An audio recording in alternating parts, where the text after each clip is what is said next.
Good afternoon, everyone.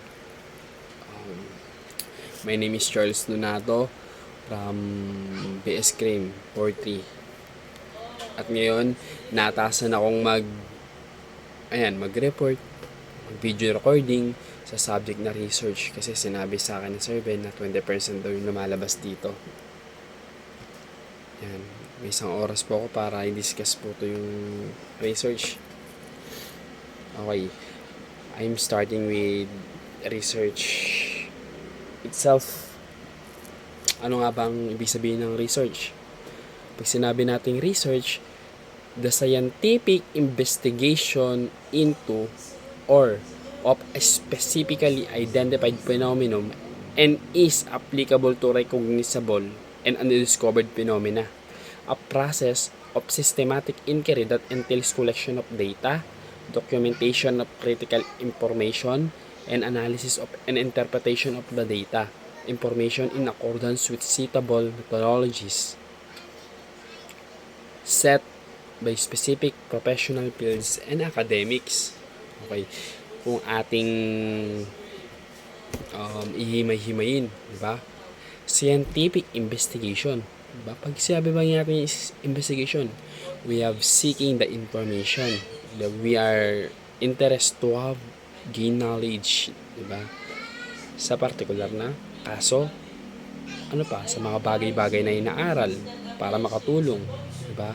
Sa mga future innovations, diba? Ng developments ng isang maaaring management, maaaring situation ng isang lugar, diba? O ito pa, sinasabi rito na diba?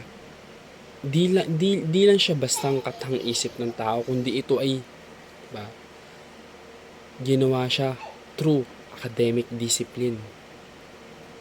Kumbaga, naka-set up na talaga siya yung isang bagay para mag-gain ng information, mag-invite ng information para makatulong yung information na yun or research sa benefitable, di ba? Or sa for the welfare ng development, ng management, di ba? Ng organization, di ba? Maging ng ibang practices, di ba? Para ma-improve. The next one is criminological research. Pag sinabi natin criminological research, diba? A careful, systematic body of knowledge in the field of criminology or criminal justice undertaken into discover or establish facts or causation of crime. It pertains to scientific in relation to topic on criminality as causes or criminal behaviors. Dito naman sa criminological research, nagkaroon tayo ng general word, diba? Which is criminological, related sa criminology. Inaaral kung paano nagkaroon, diba? Ano nga ba yung criminology, diba? Scientific study, diba? As crime as social phenomenon. Diba? Ibig sabihin, inaaral din yung sanhi ng crime, mga pinagmulan ng crime.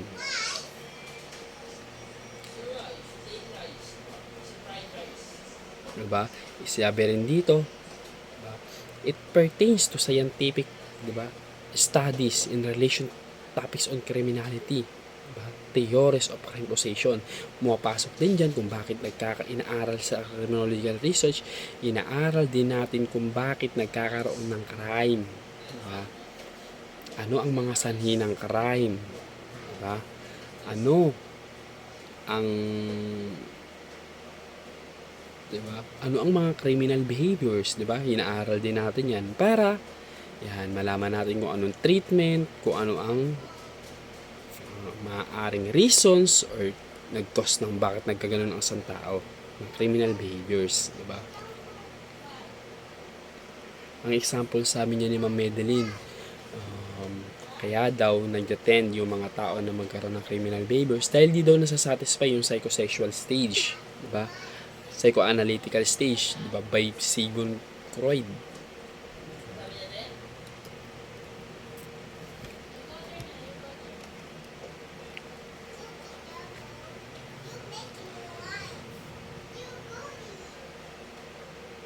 Okay, ulitin ko, research, masyado siyang general and it is specific research, diba?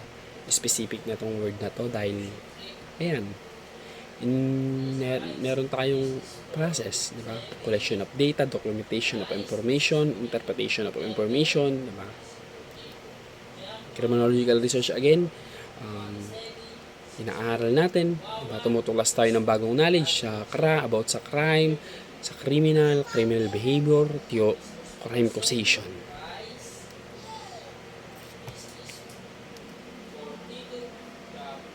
Okay. Meron po tayong classification and categories, diba, of research, diba? According to purpose, predictive or prognostic research. Ano ba pag sinabi natin predictive or prognostic research? It has the purpose of determining the future operation of the variables under investigation with the aim of controlling or redirecting such for the better. It proposes to give the result from a specific educational practice and seek establish to close statistical connection between characteristics of the student and prediction of educational outcome. Yan. Ano ba yung mga magandang practical example dito pag ginawa natin yung predictive research? Una, merong changes na dapat na mabago or magkaroon ng improvement sa mga students, di ba? Sinabi kasi rito, tumutukoy daw to sa educational outcome. Ibig sabihin, merong research na inaalam sa research kung ano ang pamamaraan para mag-improve ang educational, di ba? Ang educational status ng tao, ang educational ethics ng tao. Diba? Kumbaga, ayan, halimbawa, since dati nagkaroon tayo ng pandemic. Yan, diba? Alam naman natin yan. Dumaan tayo sa pandemic. The predictive or research na maaaring gawin ng tao para maka-access sa learning at mag-continuous learning pa din ay, yan, gumawa po tayo ng mga, magkaroon tayo ng online meetings, ng online classes, diba? Na kung saan nagpatuloy pa rin ang mga ang pag-aaral, diba? Ang pag-aaral ng mga estudyante.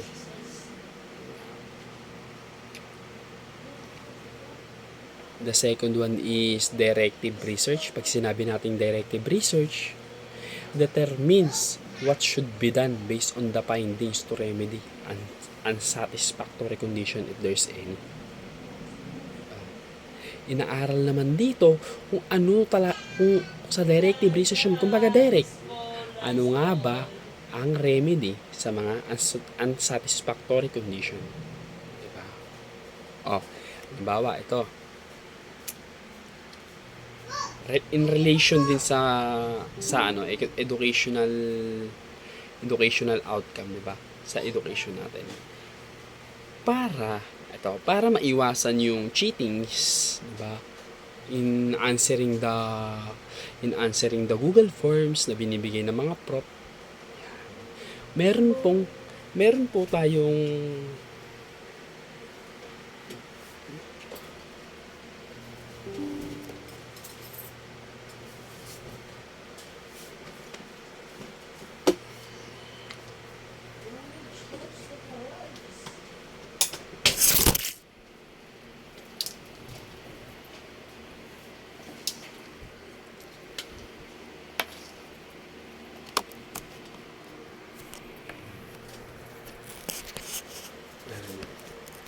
meron po tayong G-forms na isaset natin yung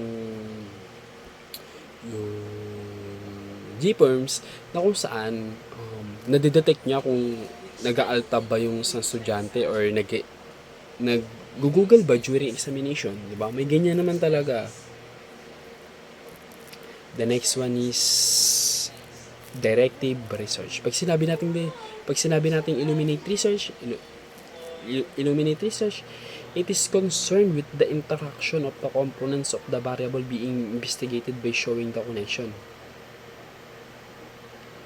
Diba? Dito naman, bakit? Diba? Dito naman, is concerned, diba? Kung ano yung connection ng research, diba? Sa isang research na to, diba? Kumbaga, halimbawa, okay, sa live experiences ng probationer, diba? At sa live experience ng ex-convict, diba?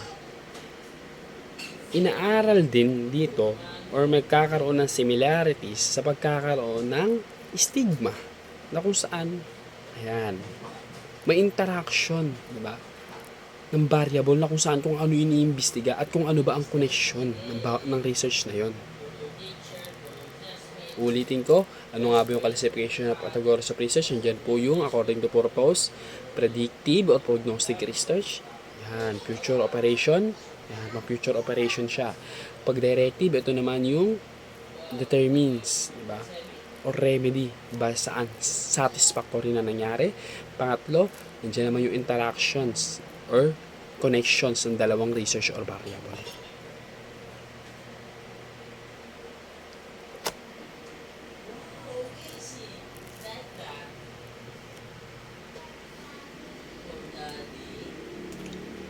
According to goal. Pag sinabi po natin according to goal, yan, nandyan na yung basic or pure research.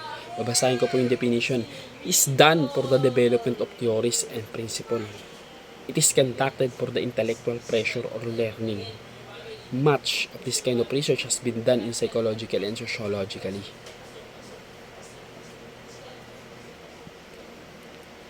The findings from basic research often later are no applicable use in field of criminal justice. However, in research may be used as foundation or subsequent applied research and criminal justice policy. For example, exploring what process was being used by the largest 17 municipal agencies for psychological pre-employment screening of police officer candidates. Dito naman, diba?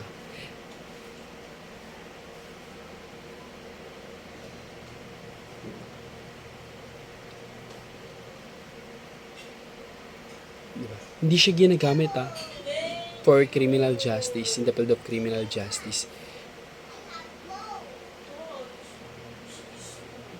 Diba? But it is applied to research and criminal justice policy. May policy, halimbawa, diba? Exploring what process was being used by the largest 17 municipal agencies for psychological pre-employment screening and police officer candidates, diba? Eto dito, nag-develop sila ng theories, diba? Ng principle, diba? Kung ano yung i-enforce nila dun sa pre-employment screening, diba? Sa hiring, diba? Kung ano nga ba yung i-enforce nilang policies para makapasa yung isang police candidate. Pag sinabi naman nating applied research, it is the application of the results of your research. This is testing the efficacy of theories and principles. It is concerned with the acquisition of new information for the purpose of helping develop the scholarly discipline or field of study in which the research should be conducted. Dito naman, sa applied research naman po, dito na magagamit yung kung ano yung result ng pure research. Kung naging effective ba yung theories and principle na ginamit, di ba? During the psychological pre-employment screening. Halimbawa, kung ano yung questions na kinakandak doon, na binibigay doon. Kung ano yung process, di ba? Na kung saan magiging effective ba siya or magiging Rason ba siya para maging nasala, di ba? Nasalaan, parang sinala yung mga employees na nag-a-apply, parang, di ba? Mga applicants nila, in short. Ito pa, in addition, it is concerned with the acquisition of new information for the purpose of helping develop the scholarly discipline, di ba? Dito naman, nakaka-acquire tayo ng bagong information para saan? Di ba? To the applied, to the practice, to the experience, and to know the result na outcome, nagkakaroon tayo ng bagong information or knowledge para magkaroon pa ng mas malawak na kaalaman or discipline sa kung anong pinag-aaralan or kung ano yung kinakandang nating pag-aaral. And when it comes to our multipurpose research, for example, level of job satisfaction from basic perspective. The data may simply describe how officers perceive satisfaction with different aspects of their job, becoming descriptive in nature. However, the same findings could be used to elevate the policy agency by examining those areas where satisfaction is the lowest and leading to efforts to determine how to improve their areas. Yan. Dito naman, yan, parang ito na yung evaluation. Dito na mangyayari ang evaluation dahil inaalam, 'di ba? 'Di ba? Inaalam ng isang organisasyon mula sa mga tauhan doon o mga officer doon o employees doon, 'di ba? Kung ano nga ba, 'di ba? Yung satisfaction ng trabaho, 'di ba? Na ginaganapan nila. Dinidescribe din nila kung gaano kahirap. Dinidescribe nila kung madali ba. Dinidescribe nila kung stressful ba. Ganyan po ang pag-aaral.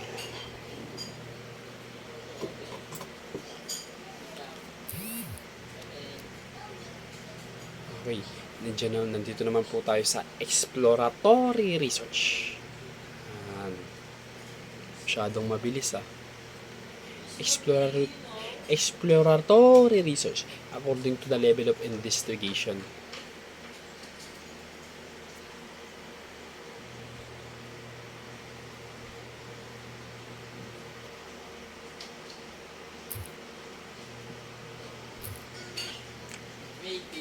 Exploratory research. Pag sinabi natin exploratory research, the researcher studies the variables pertinent to a specific situation.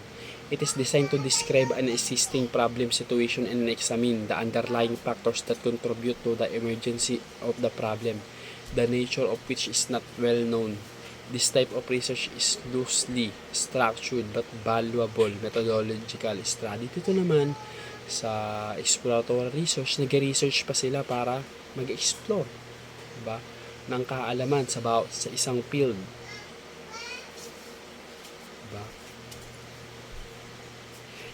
Ang pag-aaral daw ng exploratory research ay structured, ibig sabihin may process kung paano nabuo, may fundamentals, diba? May prinsipyo, may principle, diba?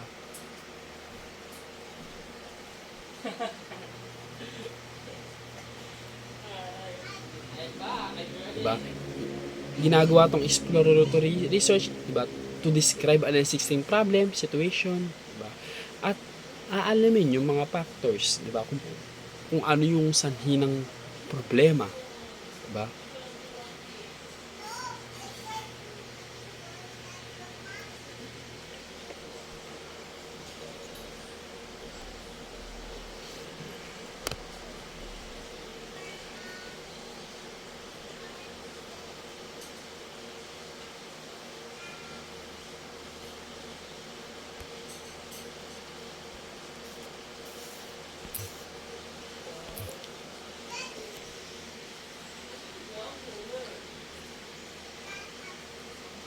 Okay, dito na tayo sa descriptive research. Aba, ibig sabihin pag sinabi nating descriptive research, pag sinabi nating descriptive research, the researcher studies the relationship of the variables it finds answer to the question who, what, when, where, and how. What may be described are characteristic of individual or groups. Ibig sabihin dito, may dinidescribe, di ba? Dinidescribe na variables or studies. Diba? Para malaman kung ano nga ba ang effects, di ba? Kung ang effects or kung ano ang remedy, di ba? Base sa description, diba? Kung ano yung remedy base sa description ng research. Diba? Na yung remedy na yun ay makakatulong, diba? Para malutas yung problema sa isang lugar. Halimbawa, sa crime, di ba? Sa crime rate sa Las Piñas, inaalam dito, di ba, na maraming yan, halimbawa, drugs, yan. Ang maaaring remedyan dito, ayan, magkaroon ng anti-drugs campaign program, di ba? Ayun yung mga dinidescribe na isang lugar, di ba? Prone yung lugar sa drugs, describe, di ba? Ano pag-aaral?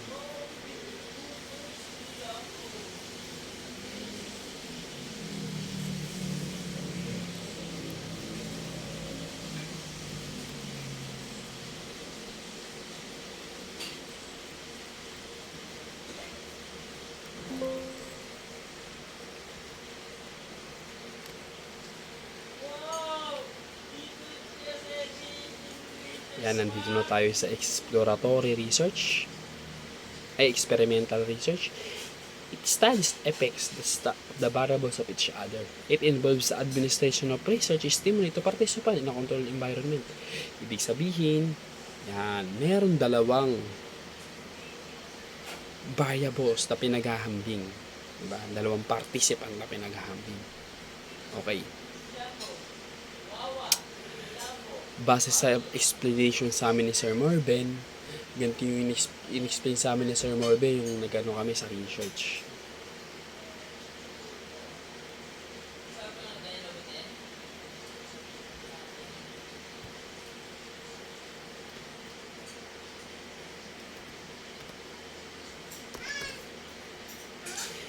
Meron groups, 'di ba? Ito subculture groups, tapos ito yung mga nag-aaral ng estudyante or sabihin na natin mga nagba-Bible studies or devoted sila sa kanilang religion. Ito sa isang environment, inaalam kung sino ang mas mabuti yan, kung sino ang mas okay yung behavior, character. In-experiment natin to, may experiment na natin. Ito, both, diba? Ito may subculture, pero ito may subculture din. Subculture, nagiging part sila ng subculture. Ito, talagang buhay religyoso, buhay maka-Diyos, buhay Diyos talaga na kung saan ayun lang yung ginagawa nila, walang any other na iniinom, walang alak. Both are performing their task in the work, diba? Workplace. Etong mga walang bisyo, etong mga nag-aaral lang, diba? Aral, diba? Walang inom, walang bisyo. They are, diba? Okay. And this one are laging umiinom gabi-gabi, diba? Nalilate sa work, diba? The experiments between the two are, diba, not same because of their routine, na kung saan may experimenting na nangyayari base sa result na kung ano ang performance nila sa trabaho, diba? That's what we experiment variables, diba?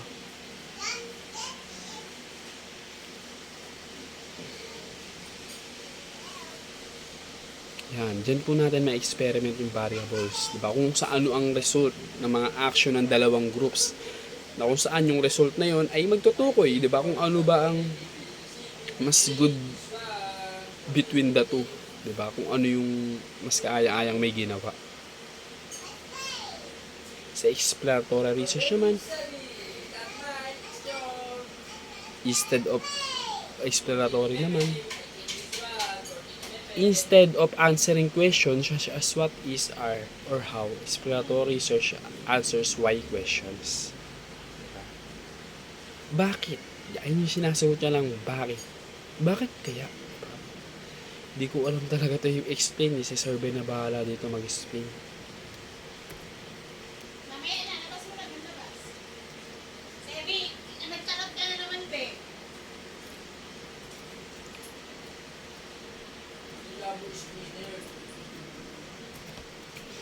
Okay. Dito naman tayo sa types of analysis. Pag sinabing analytical research, the researcher attempts to identify and isolate the components of the research situation.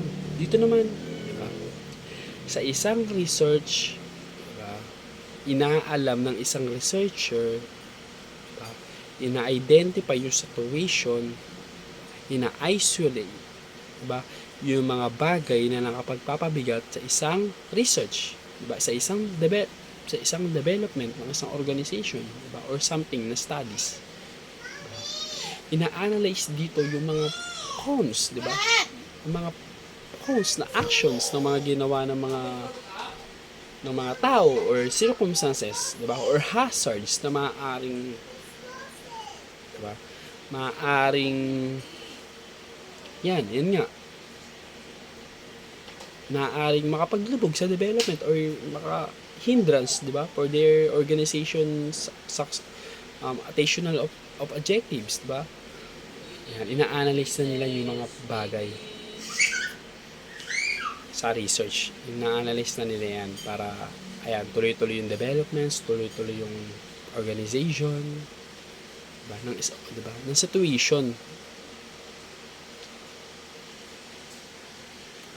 Nandyan din naman ang holistic research.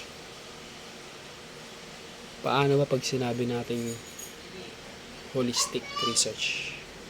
Pag sinabi po natin holistic research, begins with a total situation, focusing attention on the system first and then on paternal relationship. Sa holistic research naman, yan. Napaka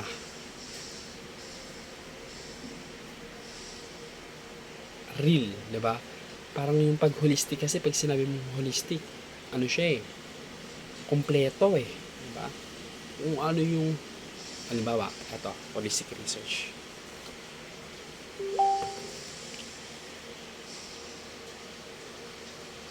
Hindi ko siya kaya i-stain. Teka lang po, i-research ko.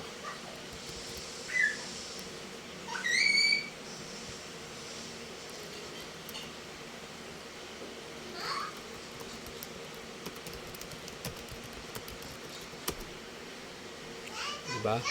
Ito. Holistic research, diba? Sabi dito na, it is a methodological philosophy that studies complex systems as unified, interconnected wholes rather than breaking them down into isolated parts. Ano nga ba yung example niyan? Example ng holistic research, di ba? Whole person healthcare studies, community-based environmental analysis, ng comprehensive workplace well-being projects. Yan. Diyan napapasok ang ating holistic research. Bakit? Bakit napasok ang holistic research yan? Dahil merong system, di ba? Merong system na inaaral. Merong system diyan sa community-based environmental analysis, diba? At kung paano nila i-practice, diba? Yung isang action or invented actions na remedy na maaaring makita yung, diba, may iwasan yung problema through their activities or practice.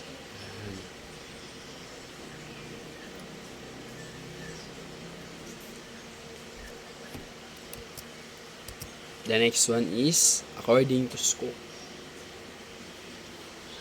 Already at 30 minutes. Sana makarating ako doon ng 3:30. Makapagkapirma ako kay Ma'am Shelby, kay Sir Ben, pag okay na tong video at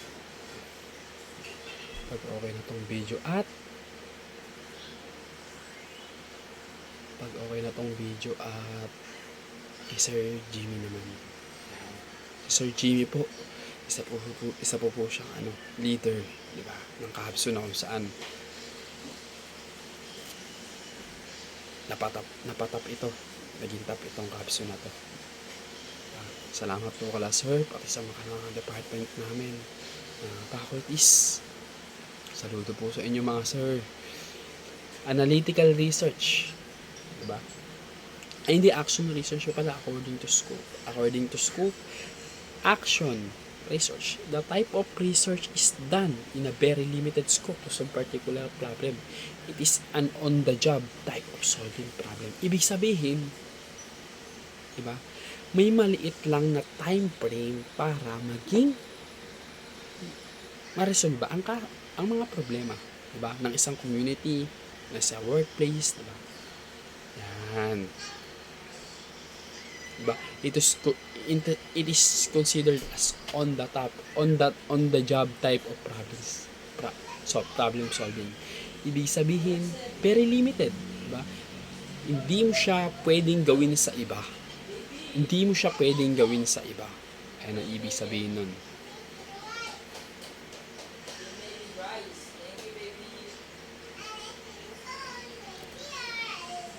Diba? Meron lang talaga siyang specific areas na kung saan doon muna siya pwedeng gawin.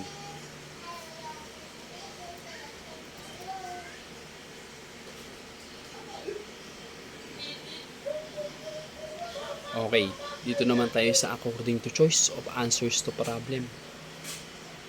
Pag sinabi po natin according to choice of answers to problem, yan.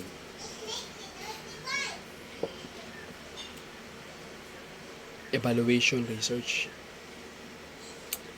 A form of discipline and systematic inquiry that is carried out to arrive at an assessment or appraisal of an subject, of an object, program, practice, activity, or a system with the purpose of providing information that will be used in decision making. Dito naman, yan, isa po itong form of discipline, di ba?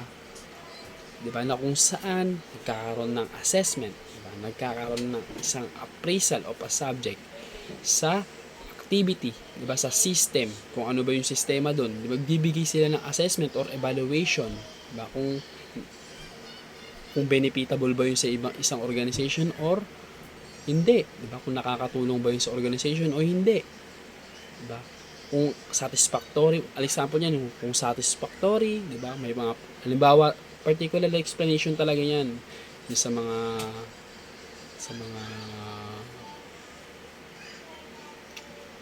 halimbawa, nagkandak ako ng research tungkol sa preventing drugs, 'di ba? Sa isang organisasyon, 'di ba? I am recommending the programs that prevents individual in using drugs, 'di ba? Those research ba na sinuggest ko or na-recommend ko ay nakakatulong, 'di ba? Or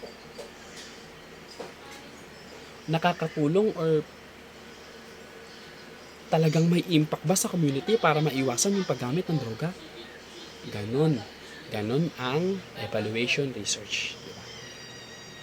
Paano mo malalaman kung effective, diba? Those persons na nag-evaluate, diba? Na nag-assess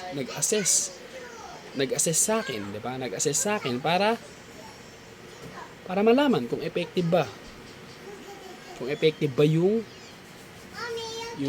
research na ginawa ko. The next one is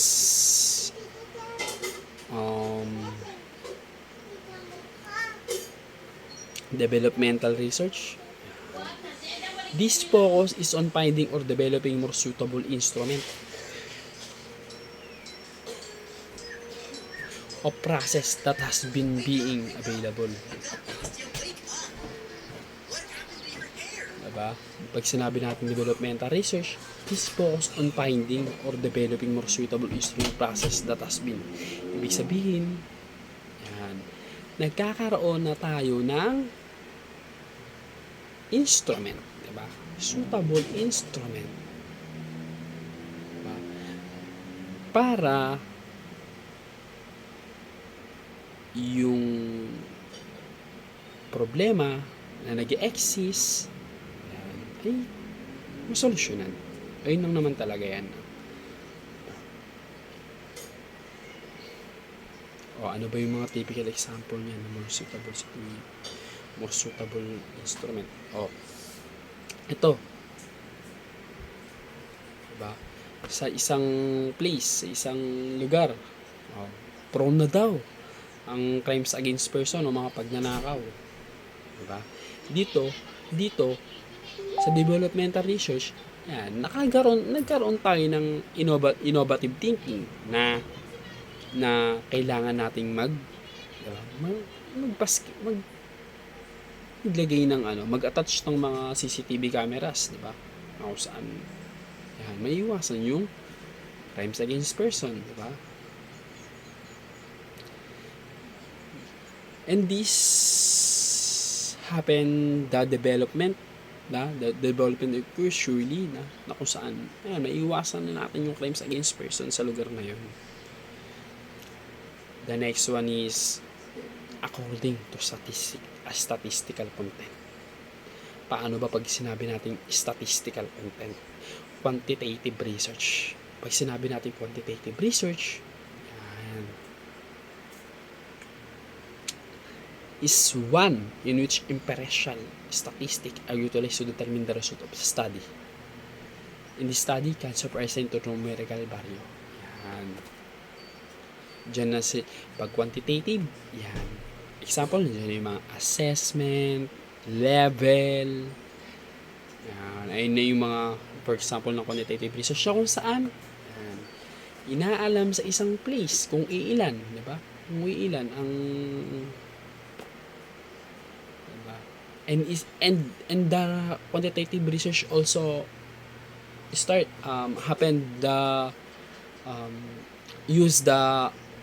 utilize the open close questions, diba?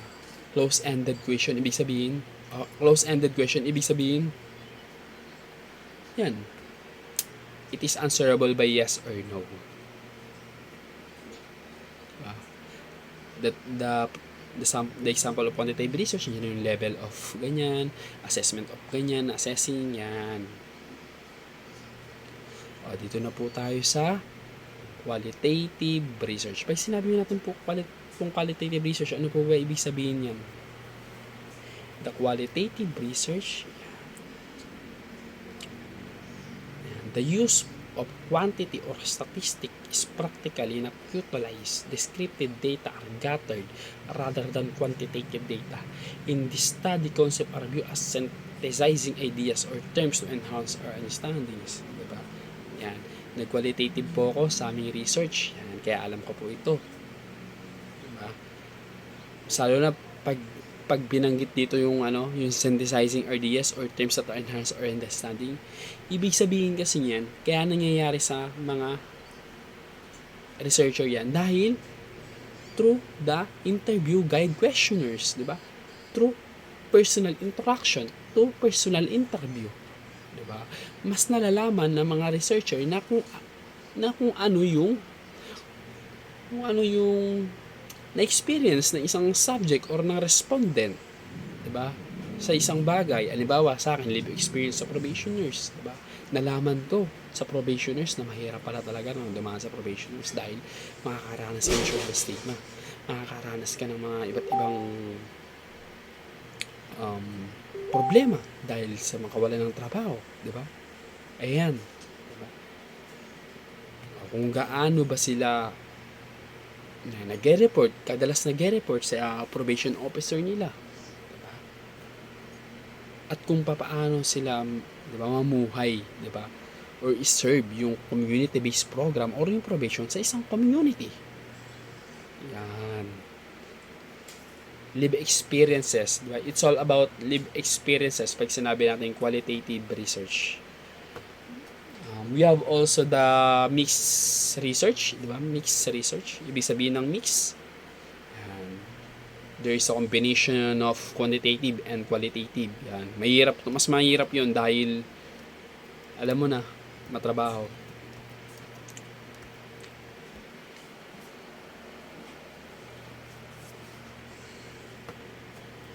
It's about 40 minutes. Yan.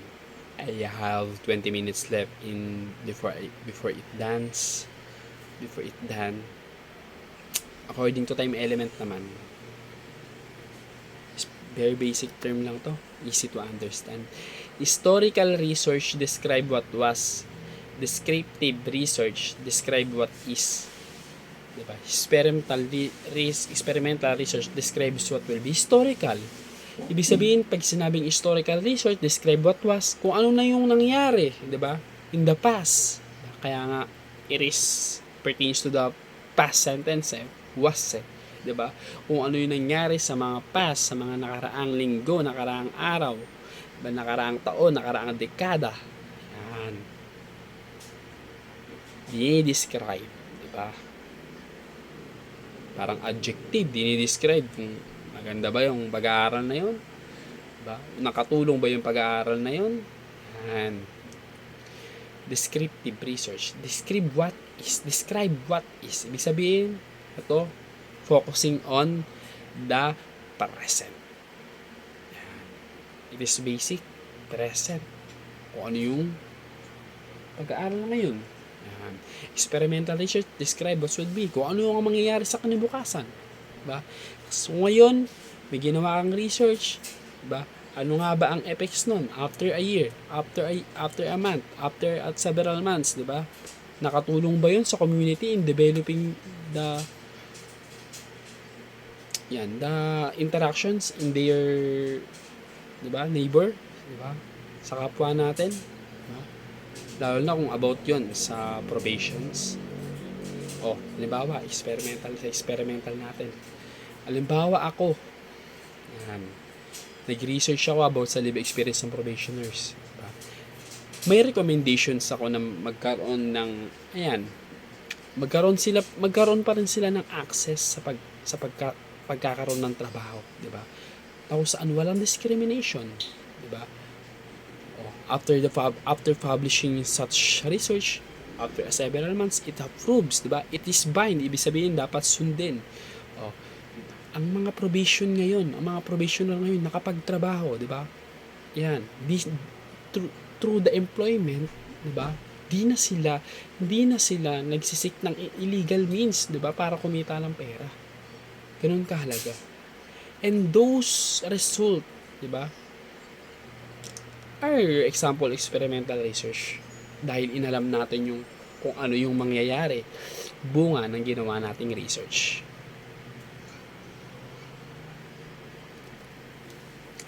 The other one, parts of research is abstract. Ayan, nandyan na, nakalimutan ko yun Abstract. May sinabing abstract. Parang di mo nahawakan. Abstract is a short summary of your completed research. It is intended to describe your work without going to great detail. Ibig sabihin, nandyan na yung yung mga part ng research natin, nandyan yung introduction, yung IMRAD, yan. IMRAD. Introduction, ano ba yung M? Methodological studies, recommendation, diba? Summary of study. Ano ba yun din nun? Nakalimutan ko yung, diba sa IMRAD yun? Research introduction, presents your topic, provides background and details sa research problem. Yan, kung ano yung topic mo. Bawal dyan yung sarili mo lang na kung ano lang yung perspective mo. Kailangan talaga i-research mo yan. Tsaka pag gumawa ka na talaga ng introduction, hindi mo na isasama dyan yung yung dictionary. Bawal siya sa bawal bukunin yung sa sa dictionary, kundi dun lang sa mga existed research studies. Wow. Amazing. Pag literature review, it is an act of browsing literature, book, research, journal articles in the internet. A comprehensive summary of previous research on topic. The literature reviews surveys scholarly articles, book, and other sources relevant to particular area of research. Halimbawa, yung research ko, diba, live experience of probationers.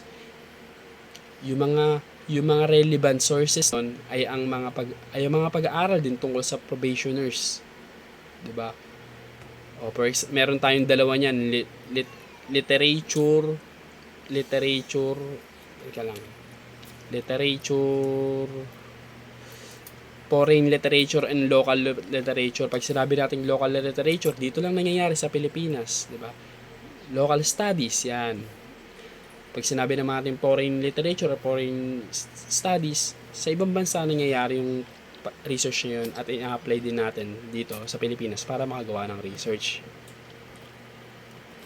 Pag sinabi nating research theory, it is formulated to explain, predict, and understand phenomena, and in its cases to challenge an existing knowledge within the limits of critical bounding assumption. It is integrated body of assumption, proposition, and definition that are related in such way as to explain and predict the relationship between two or more variables. Dito naman inaaral natin yung pinagmulan ng krimen, 'di ba? Pinagmulan ng theory kung bakit nagmula yung theory kung bakit nagkaroon ng krimen.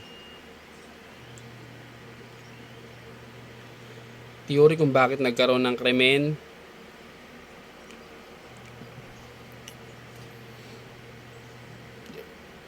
Kung ano yung definitions, 'di ba, ng theory na 'yon, kung bakit. Theoretical framework naman. Pag sinabing theoretical framework, it is the structure that can hold or support a theory of a research study. The theoretical framework introduce and describe the theory that explains with the research problem under study exists. Pag sinabing theoretical framework, ano nga ba yung mga teorya na related sa research mo, 'di ba?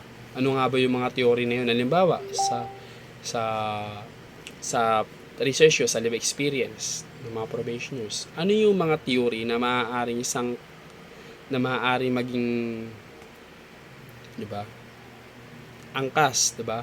Na maaaring maging sangay, 'di ba? Or yung Pag theory branches, lang, hindi totoo. Pag theory lang.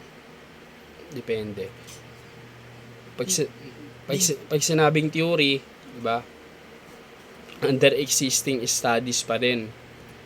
Pero ayan, yung theoretical framework nga nilalagay siya sa research kung ano yung mga theory na related sa research mo, 'di ba? Na kung saan susuportahan niya yung research mo. Halimbawa, kung bakit nagkakaroon ng probationers, 'di ba? Ano yung mga factors, 'di ba? Na theory na related sa research title mo, halimbawa sa live experience, 'di ba? Ng probationers, nagkakaroon sila ng stigma. O dito naman maaari nating ilagay sa theoretical framework, nagkakaroon tayo ng social reaction theory yan. Related yan yung social reaction theory or labeling theory sa stigma natin. Sa conceptual framework naman, illustrate what you expect to find your research. It defines relevant variables for your study and maps out how they might relate to each other. Shows the reader how different elements come together to facilitate research and clear understanding of result. Ibig sabihin sa conceptual research, yan, yung sa input natin, yan, nilalagay natin dyan yung objectives, 'di ba? Objective of the study. Pangalawa, sa ano nga ba yung mga possible sa process, kung ano nga ba yung mga possible problem na ma-identify natin na kung saan magka-come up tayo sa output, 'di ba? Na kung saan doon na tayo mag-recommend ng mga panibagong studies or ng ideas, 'di ba? Para malaman kung ano yung solusyon sa output ng ating conceptual framework. Sa research problem naman, a question that a research project set out to answer. It is an area of concern that requires meaningful understanding of a specific topic. The parameters and elements that are being studied in the study work. Ibig sabihin sa research problem, diba? Kung ano yung problema sa research mo. Kung ano yung problema sa research mo at yung mga bagay na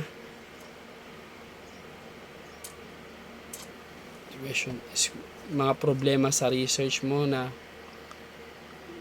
may mas malalim pang pangunawa, 'di ba? Na kung saan magkakaroon ka dito ng ng answers, 'di ba?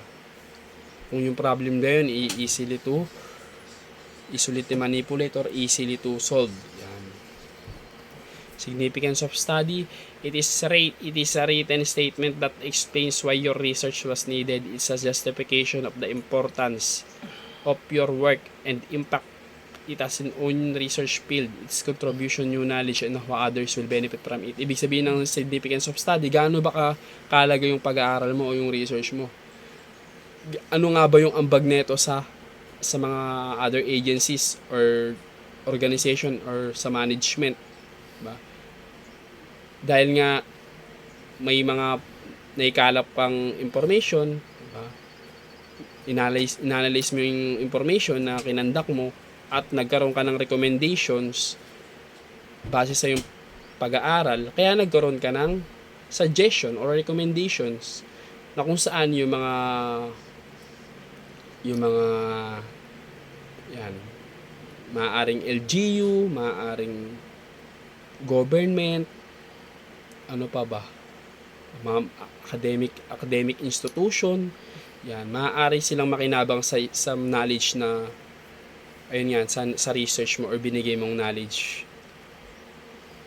Limitation of study are those characteristics of design or methodology that impact or influence. Ibig sabihin, kung ako, magkakandak ako ng research sa IMUS, yan, within the IMUS area lang din ako mag-research, magkakandak ng interview. Diba? Hindi na sakop yung taga Bacoor, hindi na sakop yung taga Dasma. Ibig sabihin, limitation lang ng study mo. Hanggang saan ka ba?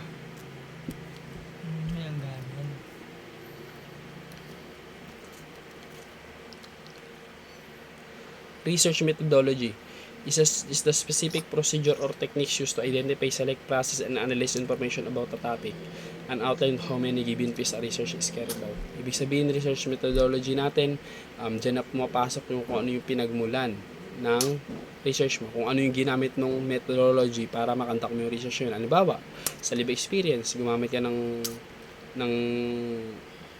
phenomenological, yan, ng ano pa ba yun? Yan, phenomenological research kung saan inalam mo yung pinagmulan ng existing problems para makagawa ka ng research na yun.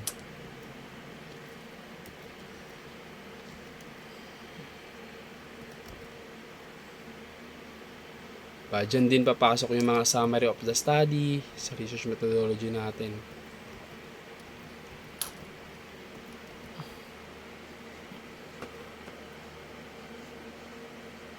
Ayan, summary of findings. Pag sinabing summary of findings, is a piece of writing that offer a reader detailed overview of the study with the key findings. Ibig sabihin ng summary findings, summary, parang binuod na yung mga pag-aaral, pinag-aralan mo o nakuha mong pag-aaral mula chapter 1 to 5. Yan, summary of findings yan.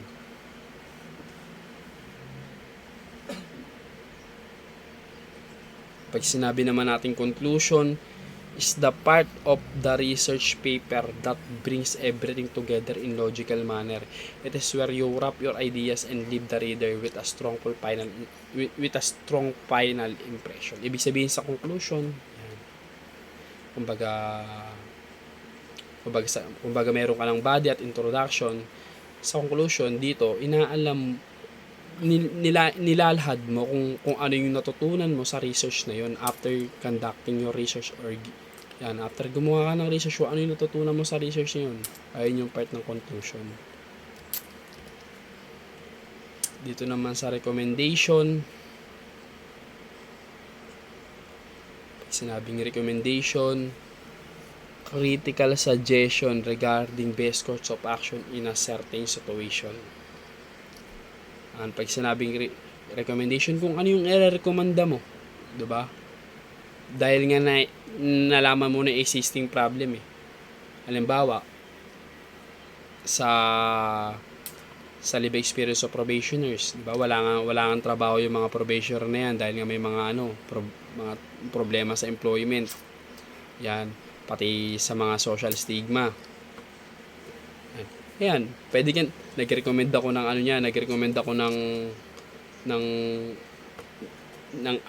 ng no discriminations, 'di ba? Towards sa mga probationers at 'di ba na ayan, wala silang pinagkaiba sa other employees na nag-a-apply din na hindi nag-undergo sa probation.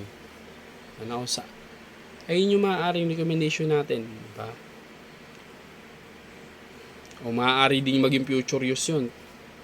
Diba? Para mas maintindihan pa ng madla or ng academic institution na mas okay yung recommendation na yun. Sa references, pag sinabi natin yung references, consists of list of literature, books, research, articles being cited in your study. It allows you to acknowledge the contribution of other writers and researchers in your work. Ibig sabihin natin sa references, yan, ililista natin. Ililista natin kung ano nga ba yung pinagmulan ng ating mga nilagay sa research mula sa chapter 1 to 5. Including our review of literature. Diba?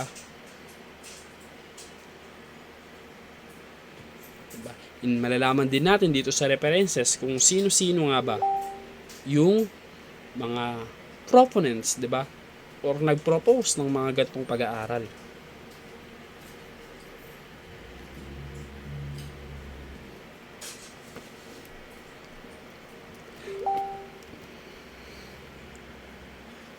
Mahirap din talaga ang research eh.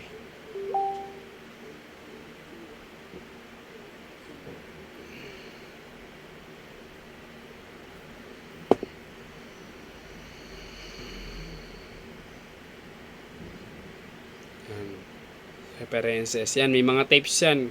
Sana pag may mga techniques yan kung ano yung ilalagay mo sa kung ano ang ilalagay mo sa research mo pag maraming authors, pag dalawang authors, pag isang authors, 'di ba? May mga technique yan sila. Hindi technique, may talaga, format talaga. Kumbaga APA format. Yan, APA format ng ginagamit natin. 20th generation ba? Nakalimutan ko. Pag sinabi naman nating appendices, it contains supplementary material that is not essential part of the text but itself which may be helpful in providing more comprehensive understanding of the research problem. Ano nga ba yung mga naging appendices namin dyan? Nandyan yung mga routing step namin. Appendices namin yan. Yung parts ng appendices yan. Request to gather data, di ba? Request to gather information, di ba? Practice. May mga din kami yan eh. Ano pa ba? Wait, tignan ko.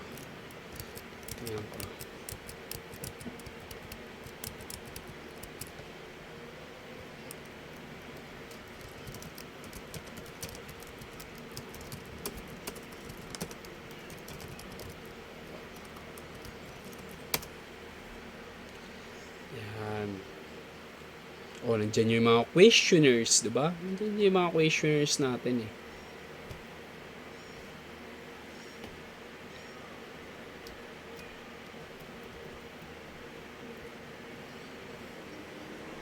Ano pa ba?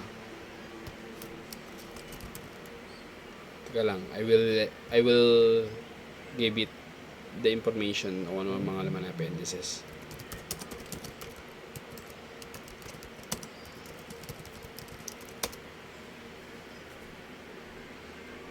Yan, ayan, nandiyan yung research instrument, di ba? O, maaari din natin maging mga appendice, yung letter, di ba? To conduct the research, di ba? Letter to gather information. O, validation of research instrument, valid ba yung ginawa mong questions, di ba? O, kung may statistical computation o pag quantica, yung curriculum vitae, yan yung mga, alam mo na, resume natin. Ano pa ba?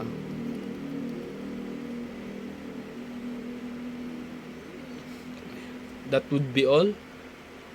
Yan, naka 1 hour na rin po ako. Thank you.